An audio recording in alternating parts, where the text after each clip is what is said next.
కొంతమంది మన లైఫ్లో మన వెల్ విషర్స్ అండ్ ఫ్రెండ్స్గా ఉంటారు.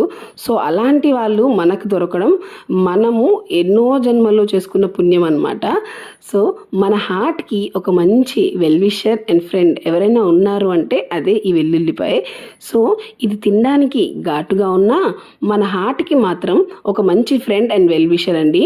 సో ఈ వెల్లుల్లిపాయని మనం రసంలో అండ్ కొన్ని కర్రీస్లో అండ్ ఊరగాయల్లో అయితే చూస్తాము, కానీ ఓన్లీ వెల్లుల్లి కర్రీ అయితే చాలా రేర్. ఇది ఎక్కువ పోస్ట్ మార్టం ప్రెగ్నెన్సీ అంటే డెలివరీ తర్వాత ఈ కర్రీని ఎక్కువ చేస్తారు అండ్ అప్పుడే ఎక్కువ ప్రిఫర్ చేస్తారు మా సైడ్ అయితే. సో ఎంతమంది వెల్లుల్లి కర్రీ తిన్నారో నాకైతే చెప్పండి కామెంట్ బాక్స్లో. అండ్ ఈ కర్రీని చేసుకోవడం చాలా ఈజీ అండ్ సింపుల్. మనం ఓన్లీ టైం ఎక్కడ తీసుకుంటుంది అంటే ఆ వెల్లుల్లిపై తోలు తీయడంలో కొంచెం టైం అయితే తీసుకుంటుంది. తర్వాత ప్రాసెస్ అంతా ఈజీ. ఓన్లీ కొంచెం జీలకర్ర, ఆయిల్, ఉప్పు, కారం, పసుపు, ధనియాల పొడి ఆరెల్స్ గరం మసాలా అండ్ కొంచెం కొబ్బరి పొడి వేస్తే ఈ కర్రీ రెడీ అయిపోతుంది. Thank you for watching.